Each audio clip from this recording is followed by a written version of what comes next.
Hello, you're listening to NPR's Book of the Day. I'm Tinbit Ermias. Today, two books about lawmakers with deeply conservative political beliefs, a Republican Party that's changed around them, and the marginalization they faced as a result. In a minute, we'll hear more about the book Romney, A Reckoning, a biography of Senator and former presidential candidate Mitt Romney. But first, former Congressman Adam Kinzinger became a household name during the second impeachment trial of President Donald Trump. In this interview with All Things Considered host Scott Detrow, Kinzinger recounts what it took for him to stand up to Trump in the days following the January 6th attack of the U.S. Capitol, and how, ultimately, that decision cost him his job. But his new memoir, Renegade, is also more. It's an honest look at the ways in which Kinzinger contributed to the rise of Trump, and he also talks about whether he thinks he'll ever return to politics. Here's Scott Detrow.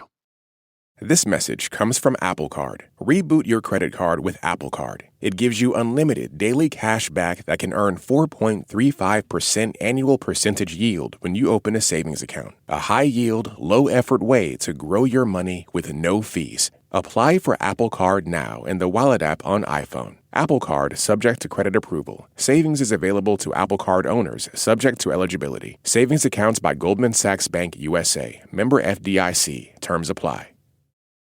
The introduction of your book, like I could just envision it, you sitting there with the TV on, watching the initial 15 rounds of votes to put Kevin McCarthy into the speakership as you finished up the book and wrote that introduction. I'm assuming you were not surprised at all when he was eventually ousted from the job, given all the compromises he made to get it. No, I think that writing was on the wall. When you cut a deal with what, I think Boehner aptly called the terrorist caucus, and you start cutting deals that make it where they hold you hostage, and then you come up against real deadlines like debt limit, like government shutdowns, I think it was inevitable. You're talking about a minority of the caucus holding the rest of the caucus hostage, as you put it. I think that is the story of a lot of Republican office holders in the Trump era. And this is going to be the rest of the conversation, because I feel like once you start talking about Donald Trump, that's all you can talk about when it comes to things like this. But this is the crux of the question. What is the power that Trumpism and these forces of destruction hold over Republican voters right now? Why is it that they can attack an incumbent on social media and suddenly that is the end of that incumbent's career?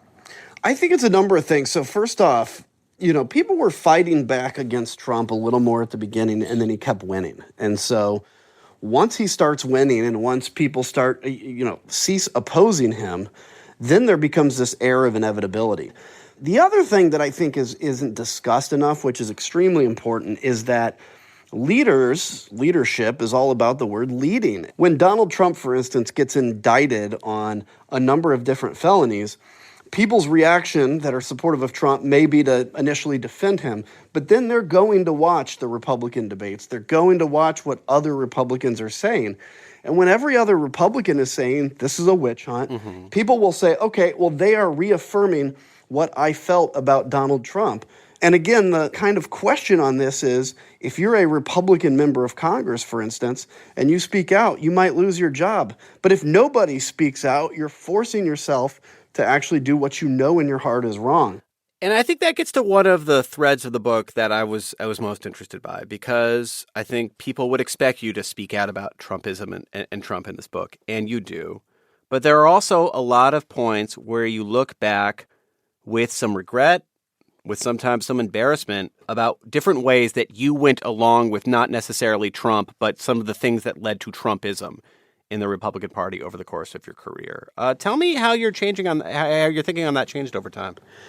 When you're in the heat of battle and, you need to raise money, for instance, and you recognize, which is something that I think is wrong and addictive and true, though, is that rage and fear is the best way to raise money.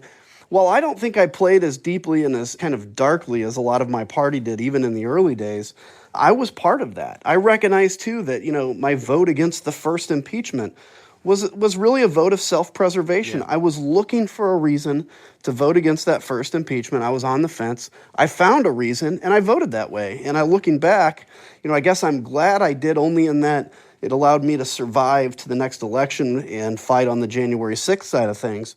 but I thought that was a vote of cowardice on my end. So I think it's important. This was, I want to talk about that for a minute, actually. Yeah. This was the first Trump impeachment. This was tied to the pressure that he put on Volodymyr Zelensky at a time when Zelensky was desperate for American military support for reasons that became much more obvious to people over the years. But this is where Trump had that conversation and basically pressured him to investigate the Biden family. When you were sitting in a room by yourself in that period of time, did you think, gut feeling, this was an impeachable offense, or were you actually wavering on whether or not it rose to the level of impeachment? Oh, no, I thought it was an impeachable offense. What happened, though, is the Democrats rushed the process a little bit, and I allowed that to be the thing that convinced me that, I'd be all for impeachment, but we have to do a more thorough job of it. And so that was it was a vote of cowardice. At the same time, in a way, I probably wouldn't have survived the next election and been there for January 6th, but that's not an excuse for that vote. In the end, was it partisanship? Was it fear? Was it calculation? Like, what was the main reason why you ended up voting against impeachment that first time? Yeah, it was a little bit of fear and calculation. The calculation was, I've got to survive. And the fear was like, what happens if I'm the only one? Will I lose? Will I be on the front lines of all the threats that I eventually was on the front lines of? So I think that's a lot of what played into it. I want to talk a little bit about the January 6th Commission. You, of course, voted for impeachment. You and Liz Cheney become the only two Republicans on the commission. You take a step back. A year later, there's a way to look at the commission as a huge success.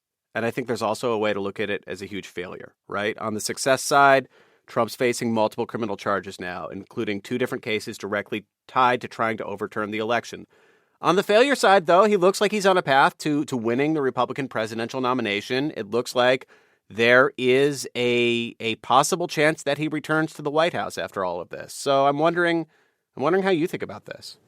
Well, I think of the part we could control as a great success. Now, in terms of changing opinions, we evidently couldn't do that. I know that we did a very good job of bringing that information out. I think Donald Trump is going to face justice only because of the work we were able to do, and America will have to make its own opinion. But I'll say this, I think in 10 years, if you could fast forward, there's not going to be a single person on earth that ever admits that they believed Donald Trump was innocent. Do you see a world where you get back into active politics? You know, if you'd asked me this 6 months ago, I may have kind of hedged and said possibly, but I was exhausted. You know, the last 2 years, I'm coming to grip with the toll that it really did take on my family and I. But as I've kind of come to grips with it and time's gone on, yeah, I could see a possibility where I get involved again. I don't want to be in the House ever again because I certainly did 12 years there. That's enough. And I'd be happy to support anybody that goes in with the right cause. As far as me, it's not a plan, but it's something I'd be open to. You think you could get elected at this moment in the next 5 years? No. I don't know about the next 5 years. If I ran today, particularly as a Republican, I'd probably get crushed in the primary, and I'm okay with that because it's a party that, frankly, I don't feel a whole lot of allegiance to at the moment. Do you still consider yourself a Republican? I do, only because I'm not willing to give up and only because I haven't changed. But I also know that if everything kind of tracks the way it is in 2024, I won't be voting Republican because, again, I think it's a simple question of democracy or no democracy, and the Republican Party represents right now a real slide to authoritarianism. Would you vote for Joe Biden then? Yeah, if it was Joe Biden and Donald Trump, I don't think there's any question I would vote for Joe Biden. That is Adam Kinzinger, a former member of Congress and the author of the new book, Renegade. Thanks so much for talking to us. Yeah, it was great. Thank you. Support for this podcast and the following message come from South Carolina Federal Credit Union, a member-owned financial institution serving 6 major markets across South Carolina. Their warm, welcoming, and friendly staff are eager to help you turn your financial dreams into a reality. South Carolina Federal Credit Union invites you to become part of their family today. Learn more at scfederal.org, insured by NCUA. Our next book is a biography, and thus takes a different approach to the same issues we just heard about. In Romney, A Reckoning, journalist McKay Coppins was given exclusive access to Senator Mitt Romney. Through dozens of interviews, Coppins attempts to better understand Romney's more than 2 decades in public service and the decisions that took him from being the Republican candidate for president in 2012 to being a pariah in the party that now embraces Donald Trump. This outside-looking-in approach allows Coppins to see a man who's still grappling with what it means to have your political home change so drastically and how you find your way after. He discussed the book with journalist Jane Clayson. Utah Senator and former Republican presidential candidate Mitt Romney has been the focus of both admiration and derision for much of his political career. But he's always been a bit reluctant to explain himself. Until now. Mitt Romney cooperated with a new biography that takes a full accounting of his life. It's written by McKay Coppins, award-winning staff writer at The Atlantic. The biography chronicles Romney's upbringing to his early days in finance and the Salt Lake City Olympics, his first foray into politics, running against Ted Kennedy in Massachusetts, and a successful term as governor of that state, 2 presidential runs, and his career as a U.S. Senator from Utah, where he went from Republican standard bearer to party pariah. McKay Coppins' book is Romney, A Reckoning, and McKay Coppins joins us now. Welcome to the program. Thanks for having me. You met with Mitt Romney secretly 45 times over 2 years. He gave you access to hundreds of pages of private journals and emails from some of the most powerful Republicans in Washington. His candor and introspection is something we rarely see in politics today. What do you think he was hoping to achieve by opening up to you in the way that he did? I first started talking to him not long after January 6th, and my sense was that that experience had really shaken him, and he was in an introspective mood, taking stock of what had become of his party, what was happening to the country, and also what his own career had been and what mistakes and compromises he may have made. I think the candor was a result of his desire to expose what he considers the rot in certain elements of the GOP and to show just how much hypocrisy and cynicism he's seen behind closed doors as a leader of the Republican Party. You write about the relationship between Mitt Romney and Donald Trump. Tell us how that relationship began and how it has evolved. Well, he actually first met Donald Trump in the 1990s when he went on this trip to Mar-a-Lago with some business associates, and at the time sort of thought of Trump as this entertaining, brash celebrity, right? He didn't take him seriously, and that was his experience with Trump for a long time. They kind of repeatedly ended up bumping into each other at, Patriots games or at various other political events. It wasn't until 2012 that Romney's own political career intersected with Trump's. At the time, Romney was running for the Republican nomination for the presidency, and Donald Trump was becoming a conservative political celebrity by virtue of his advocacy, basically, of a debunked conspiracy theory about Barack Obama's birthplace. And Romney accepted Trump's endorsement publicly at an event in Las Vegas.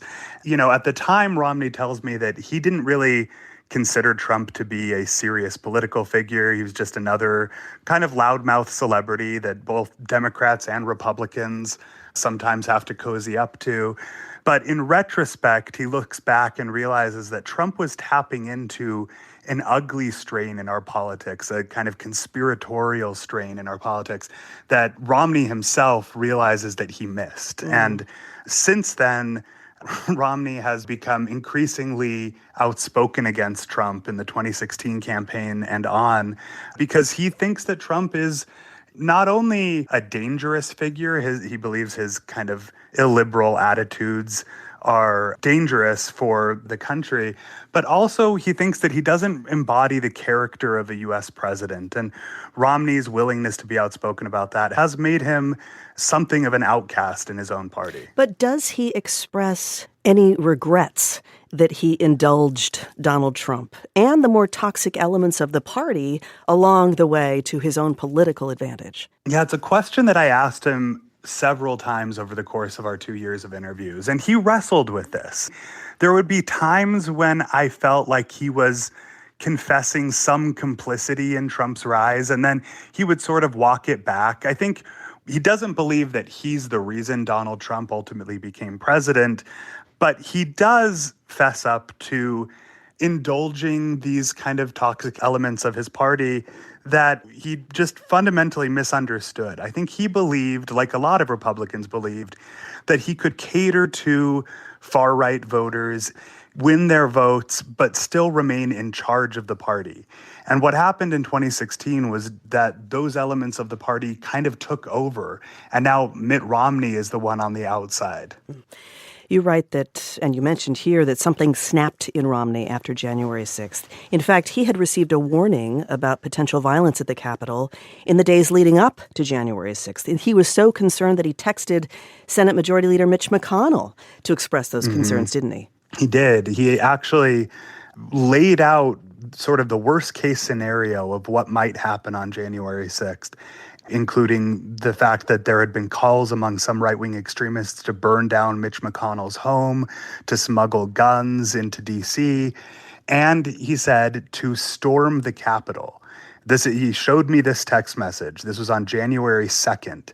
Mitch McConnell never responded to that text. And 4 days later, when Mitt Romney was in the Senate chamber and the Secret Service rushed in and they had to be evacuated, he was consumed with anger that his party had not only indulged Trump's election lies and allowed this to happen, but that they hadn't made any preparations for this scenario that Romney had explicitly warned about just a few days earlier. In your book, Mitt Romney describes some of his Republican colleagues in pretty harsh terms. He says of Ron DeSantis, there's just no warmth at all. Newt Gingrich, he calls smarmy, too pleased with himself. Rick Santorum, sanctimonious, severe, and strange. Rick Perry, Republicans must realize that we need to have someone who can actually complete a sentence. And Ted Cruz, frightening, scary, a demagogue. But Romney also describes Ted Cruz and people like Josh Hawley as some of the smartest people in government who not only abide Donald Trump, but they prop him up. And Romney says over and over, they know better.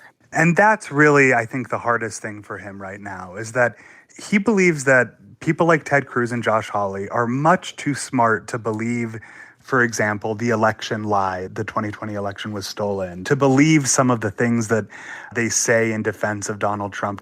And the fact that they are, in Romney's view, so disingenuous really gets under his skin. He actually told me that those colleagues who genuinely believe outlandish conspiracy theories, he's more okay with them because at least they're being honest about what they believe. It's the fact that so many of his colleagues seem to think so little of Republican voters that they put on this phony air of believing in these crazy things to appease them. And he says over and over again, he said it to me and he said it publicly, the best way for us to show respect to our voters is to tell them the truth. In fairness, some of the people Romney writes about, some of his critics, claim that he is a chameleon, a flip-flopper, politically advantageous, that he has changed his positions over the years to meet the job at hand. He became a much more conservative senator from Utah than he ever was in Massachusetts. Is there something slightly opportunistic about Mitt Romney, the politician? Yeah, I think that there's no way to look at the arc of Mitt Romney's career without acknowledging that he has at times reinvented his political persona to match the moment that he was in. At this moment, he is about as true to himself as he's been in his political career. But part of this book reckons with those compromises he's made. And, a lot of our conversations sort of revolved around him trying to wrestle with difficult questions about what his life in politics has cost him. And I think that part of what made him such a compelling subject to me is that he is willing to be vulnerable about that and answer difficult questions about it. And I think that more of our elected leaders should be willing to do that. More than once, Mitt Romney has considered a third run for the presidency. You write that he reached out to Senator Joe Manchin of West Virginia about starting a new party. The working title of that party is Stop the Stupid. We support anything that's not stupid. Is that still a possibility? My understanding is that, at least for now, that idea has been put on ice. Mitt Romney's biggest concern is that any third-party presidential candidate may inadvertently end up helping Donald Trump. And as much as he disagrees with Joe Biden on a number of policy issues, he thinks Trump would be a far more dangerous figure to have a second term in the Oval Office. And so he doesn't want to do anything to help him. I will say this, and this is my own opinion as his biographer and somebody who spent a lot of time with him. I think he's itching to get in there. I think that if somebody could convince him that running a third-party bid wouldn't end up helping Trump, even if it didn't result in Romney winning, I think he'd get in a second, because there is a part of him that wants to just kind of run for president one last time and actually say everything that he believes, which he didn't feel like he could do in his last two campaigns. Your personal takeaway, McKay, after writing this book? I continue to think that Mitt Romney is a complicated guy and that his record and legacy are in some ways pretty complicated. But I think there's something inspiring about him as a political leader in the final chapter of his career, following his conscience, even when it meant the end of his political future. There are so many people in politics who are making their decisions based purely on, will this help me get reelected? And I think that the story of Mitt Romney suggests that we can demand more from our elected officials, that we should demand that they think seriously about what's right and do what's right, and not just worry about their own political fortunes. McKay Coppins is an award-winning staff writer at The Atlantic. His new book is Romney, A Reckoning. Congratulations on the book, McKay. Thanks for being here. Thanks for having me. That's it for this week on NPR's Book of the Day. If you want more, you can sign up for our newsletter at npr.org/newsletter/books. I'm Tinbit Ermias. The podcast is produced by Isabella Gomez Sarmiento and edited by Megan Sullivan. Our founding editor is Petra Mayer. The show elements for this week were produced and edited by Samantha Balaban, Hiba Ahmad, Melissa Gray, Justine Kennan, Erica Ryan, Mallory Yu, Courtney Dorning, Tyler Bartlam, Todd Munt, and Emiko Tamagawa. Beth Donovan is our managing editor. Thank you so much for listening.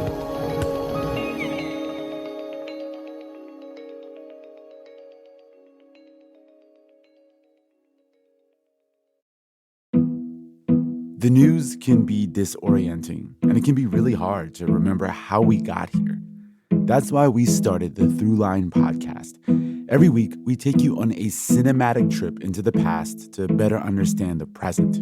Listen now to the Throughline podcast from NPR. Support for this podcast and the following message come from South Carolina Federal Credit Union. Owning a home is still possible if you ask the right people, like the home loan advisors at South Carolina Federal Credit Union. You could be closer to owning a home than you think with options like no money down and adjustable rate mortgages. Rely on South Carolina Federal for guidance through every step of the home loan process. Learn more at scfederal.org/home loans. Qualifications and restrictions apply. Equal housing lender. Support for NPR and the following message come from Sundance Institute. The Sundance Film Festival is coming to Utah January 18th through 28th, with online screenings January 25th through 28th. Visit festival.sundance.org for information on tickets and more.